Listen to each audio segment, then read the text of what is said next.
So I can press continue now. And it'll go. Just who knows for how long.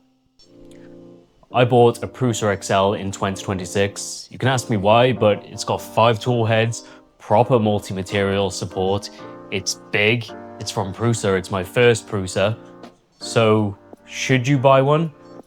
Mine spent the first week just beeping at me.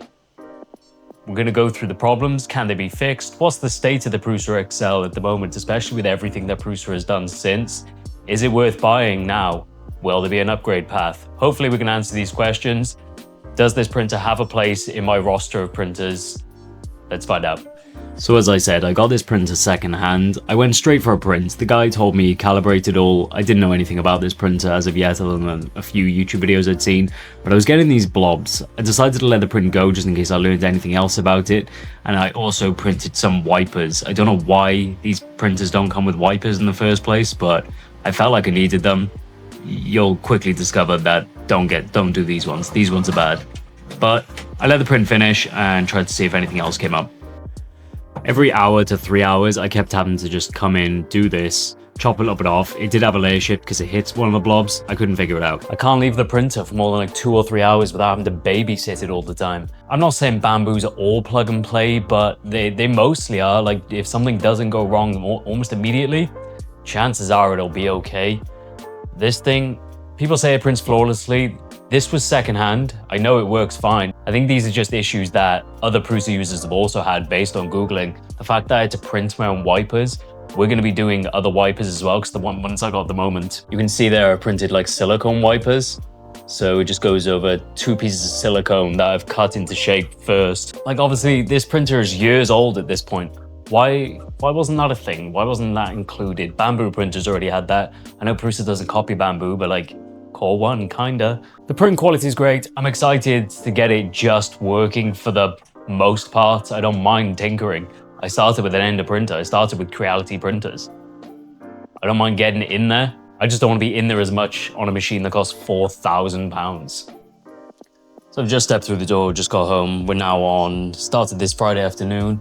It's now Tuesday evening. We are, I don't even know the percentage. We've got some other cool things going on now. We've got these little wispy bits, another line through it.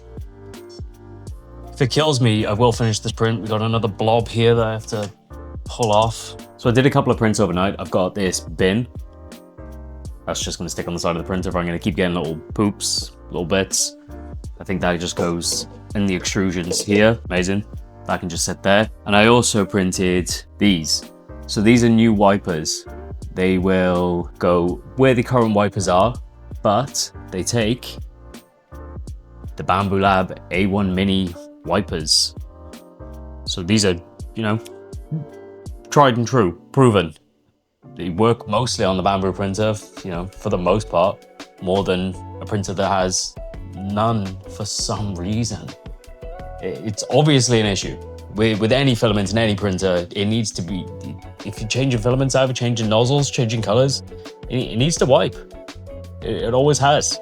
I was doing this on my Ender printer. I'm just gonna have to wait for this to be done. It's on 78%. We're gonna see how far it gets. Hopefully it doesn't just fail, but this is gonna be quite an expensive, quite a torturous 5-day print for what was meant to be 2 days, 5 hours, and I'm having to babysit it. So this is how it's looking. It's not great. I'm about to go to bed. It's gone well. Since I've gone home, we've got a big gap by here. Since I got home, it hasn't actually paused, but you can't see it yet, but the tower is gonna fall over. Every time it touches it now, it just wobbles. If I touch the tower, it does fall. I'm gonna see if I can perhaps tape the bottom somehow, but I'm not sure. I'm not hopeful. It's not usable anyway, but I might as well just let it finish at this point. So it's done. It did complete. Technically it finished the print. Let's take a closer look. So you can see the tower did fall. From what I watched, like this is pretty much par for the course. It decided to print supports and then just go up and then stop and then start again. It doesn't look great. There are banding everywhere. So I think this was a good learning experience. We'll get this taken off, clean it all up, and then I'm going to tell you what I'm going to do to try it and fix all of this. Right, so we got the printer down now. Got it here. I did think about not doing the calibration on this surface because this isn't the surface it's going to be printing on, but I need to work on other parts of the printer. There's other things I want to look at, but there's going to be 4 major things that we're going to do. I've written them down here. We're going to be updating the firmware, the 6.4.0, because it's currently on the version just before that. I did see on the forums and Reddit that people do have issues with it, but I think that was just in the alpha versions, and for the most part, I'm going to update the firmware. There's a lot of fixes involved in that. If it's good enough for Prusa, or Prusa thinks that it's ready for release, then I can't blame the printer if it's not up to date, right? We're going to do the belt tensioning, because Prusa has that in the app, so we'll see how that goes. We're going to replace the wipers, because I'll show you in a second when we get to that part. The wipers are destroyed, the ones that I did put on. So if they only last 1 print, we're going to try the new ones. And we're just going to go through all of the other calibration within the printer itself. And then we'll go from there. If that's not going to fix it, then we'll reach out to Prusa and see how that goes. Everything about this just seems so dated. It's like a slightly upgraded version of Marlin back in like my Ender 3 days. So that's it. On Prusa XL 6.4.0. Right, let's give the Prusa app a go. We're going to go belt tuner. Then we're going to select Prusa XL. Tap to enable microphone. What was in the site? I had to watch a video on how to do it. So you want to put this here so it aligns like that. Pull it all the way left. Then between the 6th and the 7th hole, you strum it. Give it a little strum. Okay, that's pretty good. And the same thing here. Belt's a little bit loose. Okay, just right. Something I have just noticed. Obviously I bought this second hand and they did come with loads of spare parts. But this nozzle doesn't even have a sock on it at all. All the others do, I did double check. So I've just ordered some socks to come tomorrow, and hopefully then that will actually probably help a lot of that blobbing. I don't know how I didn't notice that. I did buy brass brushes, wire brushes, just to clean this one, because this is the one that I saw that was like oozing. I bet that's a huge reason for it. So we'll clean this up, we'll heat it up, and then we'll check it out tomorrow. But before we do that, we are going to replace those wipers. Let me just take this one off and you'll be able to see the damage just on one of these. Have a look at this. You can see it's all like just crumbling at the top. So this was never going to be that good anyway. So yeah, we'll get all these replaced. Replace them with the one with the Bamboo A1 wiper and see how that fares compared to what we had. Got this little tool here to tell us where to put the wiper.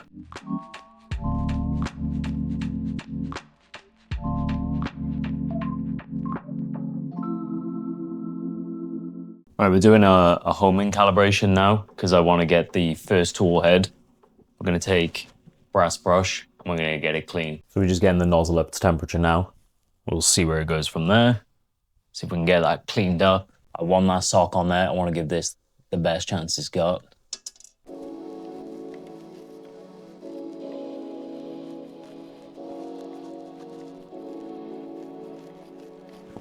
Okay. That's all clean now. I took it off, made sure it was all clean. We'll wait for the filament sock to arrive and we'll go from there.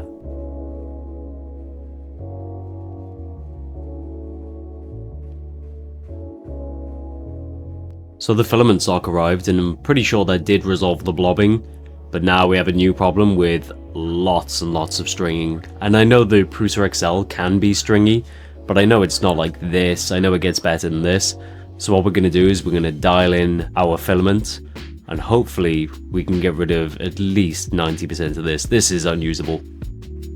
I got this fan shroud from Printables, printed out to PETG, thought this would solve the stringing because, you know, most airflow issues cause stringing. So I added this, printed out another benchy. It was worse. It didn't help at all. So back to the drawing board. I then did some research and I should have done this way sooner, but I decreased the temperature on my nozzles for my filament. It was way too high. It was up to like 230, and then I increased the retraction length and the speed, and I left the length there. But I wanted to see if this would help at all. And as you can see, it did. You're still seeing stringing, but look at it. It's only a little bit of red and a little bit of blue. That lets me know maybe that filament's just wet. It's not doing it with the white, it's not doing it with the black, so it's definitely just a wet filament issue. And then I got a bit cocky.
Okay, you can see he looks amazing.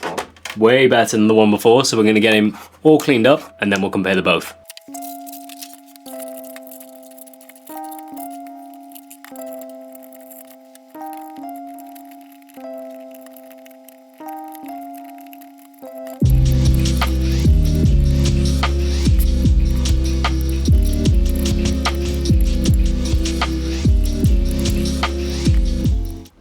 Look at him.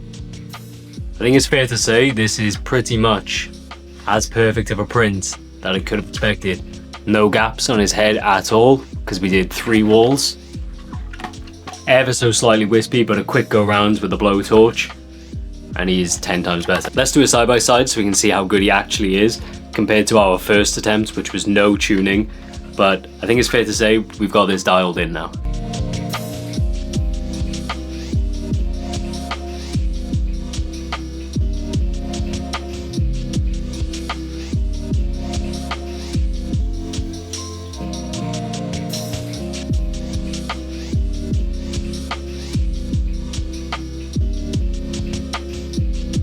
Okay, so you've obviously seen that I've got the Prusa up and running, how a Prusa XL should print, how it was promised it would.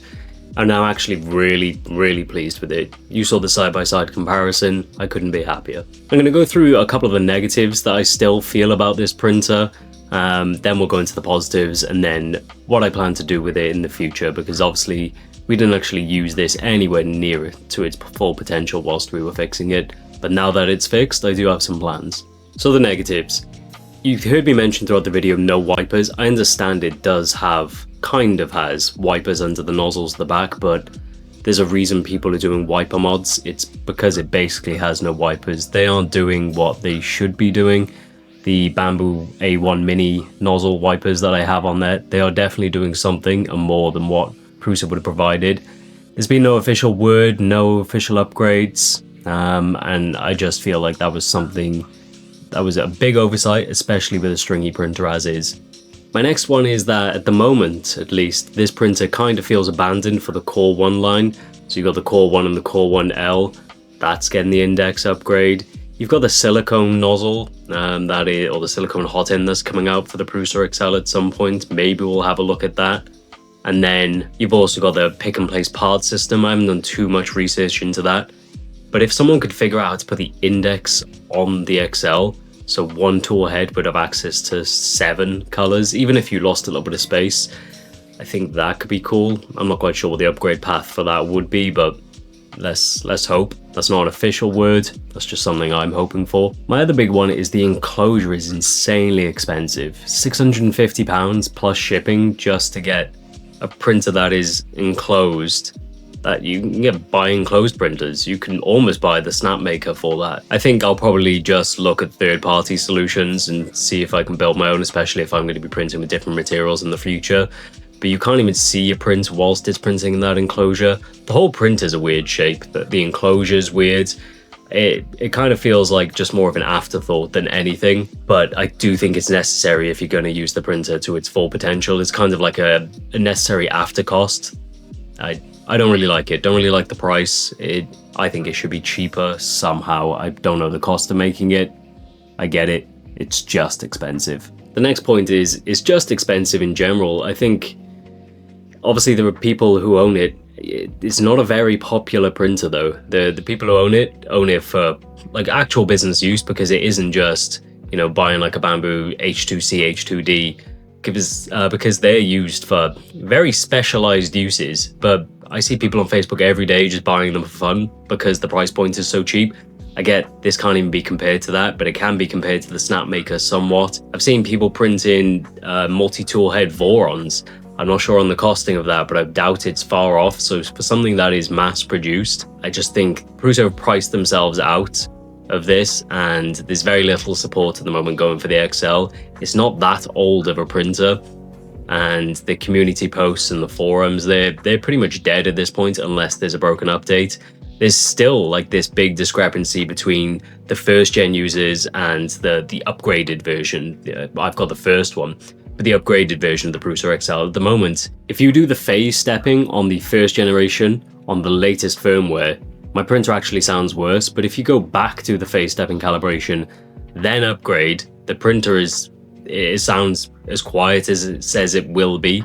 So they're clearly not the same printer, and Prusa haven't acknowledged this at all. It is something I've seen talked about and noticed myself. I can hear the printer going right now. Okay, I get it doesn't come with an enclosure, but it should definitely come with a camera at that point. Even, you know, the sorry excuses for like 1 FPS cameras.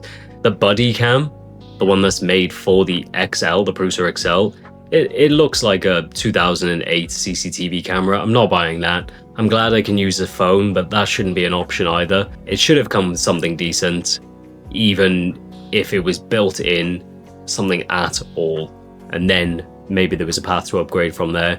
The price is insane, but that is my last comment about the price for now. I don't think I mentioned how much I bought it for. I bought this printer for £2,550 from Facebook Marketplace. A guy delivered it to me. I wanted the 5-tool head version. He assured me it was fine. I saw the videos. It probably was fine. Obviously, I had to learn and fix all these issues myself. I'm glad I did, because now I know the printer a little bit better. I've never had a Prusa printer before. Just a couple of clipper printers, ender printers, and some Bamboos, but £2,500, that was way more reasonable. I could justify that. So they're not really even holding their value. It's lost £2,000 in the last 2 years, and the guy had given me like loads of filament and some spare parts and nozzles with it. So there are people out there who do just want to get rid of these printers. I do see them on Facebook Marketplace, mostly the 2-tool head versions, but there are 5-tool head versions out there. I know people who still run the Mark IIIs because they were just reliable, still had support, and they felt like there was an upgrade path. I wouldn't mind if there was an XL too. I think that would piss a lot of people off, but at least I know they're actively thinking about it. At the moment, it is just the core one outline. Loading the filament is the worst part about this printer. I would pay £100 per PTFE path if they could add some sort of motorized system, like a lot of other printers, to take in that filament for me. Having to push it 8 miles into the hot end myself, okay, it's fine once it's done, but it's the most tedious part about using this printer by far. I will print that little tool. I've seen it, that you can just press the button and it puts it in for... Why hasn't somebody either made a mod or Prusa announced some sort of upgrade path, any sort of new version, XL Plus or whatever they want to call it. It's been a long time with a lot of little issues that still haven't been addressed, and I've only been an owner of this thing for just under a month. I know there are others shouting from the rooftops, and I'm not the only one, but it seems like nothing is being addressed at all. Right, enough negativity. There are things I actually like about this printer. First of all, now, I'm part of the Prusa community. I do love this community. They've been around for such a long time, and the fact that not any Tom, Dick, and Harry can get the Prusa XL, they are owned by people who are tinkerers and who value made in the EU and support. They're not just buying any £600 printer. They're kind of priced out of that, and that's kind of nice. The way I first thought of it, it was kind of like owning a MetaQuest VR headset and then basically anything else. The MetaQuest, you can be playing with children, everybody gets one for Christmas. But then once you get something substantial like anything made by Valve and you're playing just on Steam, you're playing with the people who love it. The support is from adults. So I do like being a part of this community. I do like knowing there will be an upgrade path. I can still get support for this printer. I'm looking at Mark IVs now. I think this has started, you know, my Prusa journey. I'd probably get a Core 1L is actually what I would get, but I just want the index confirmed for it. It might have been by the time this video goes up, but as soon as it is, I think I might pull the trigger on that too. One of the other positives, I did kind of mention it, is just the path for upgrading. You could buy like the Mark IIIs Plus, and then you could get that to a 4, then you could get that to a Core 1. Hopefully they do something similar with the XL. Obviously, we've never had that generation of printer before, so we're not sure, but just based on who Prusa are and what they stand for, I think there will be some sort of upgrade path, probably an expensive one, but let's see in the future. I do like the thought that I haven't just bought something at possibly close to the end or closer to the end of its lifespan than at the start. I hope that's not true, but it might be. I like knowing that I can still use most of what I have bought, or at least part of what I have bought, to upgrade in the future. One thing I don't see many people talking about is it's quiet. This printer is really, really quiet. The guy I bought it off, he did include like a cooling system at the back, so once it reaches a certain degrees, then it will kick in. So I hear that every now and again, but if that stops the printer from overheating, great. But overall, for no enclosure, this is one of the quietest printers I've ever had. If the phase stepping actually worked, I could see it being almost whisper quiet. It's in my living room. I watch movies and TV whilst I'm using it. I'm quite happy with that for such a big device. And lastly, like I said, it's in my living room. It looks cool. If somebody sees it, it wasn't on last weekend. I had friends over and I got loads of 3D printers in this house. They want to talk about the Prusa XL. The Prusa XL is a crazy looking printer. They can immediately see there's a lot going on with that. And it looks expensive. It looks like a real machine, not just like a black box. And I do like that part. So what am I going to use it for? I like big printers. I wanted the Snapmaker. I want something a bit more premium than that. The Snapmaker looks incredible, especially if the price point cannot be beaten. Likely won't be beaten. And the results, well, they prove themselves. It's not just a Kickstarter anymore, so released to the door with the customer's product. It's obviously amazing. I like my big printers, and the Prusa was still the only option in that category, other than fighting for my life and building a multi-tool head Voron, which I don't think I'm quite there yet. I might have to start with like a Voron 0 and then build my way up. But it wasn't just multi-tool heads. I want to do multi-material. I want a printer that handles TPU. None of my Bamboo Labs printers handle TPU through the AMS, apart from, you know, if you buy Bamboo Labs TPU. But I want to be able to do PETG, soluble supports, TPU, PLA, carbon fiber carbon fiber infused around the outside, but then a different material in the middle. And this printer is going to allow me to do all that. It becomes from like a hobbyist to sort of like an enthusiast printer. I can now offer many more solutions than I had before. I can actually, if I get the enclosure for it, that is, I can now offer so many more different products and types of designs that people can send to me that I can offer. This is a real workhorse of a machine. It's no longer just a toy that you may get for your kid at Christmas. I assume you watched this video either because you have a Prusa or you're considering one.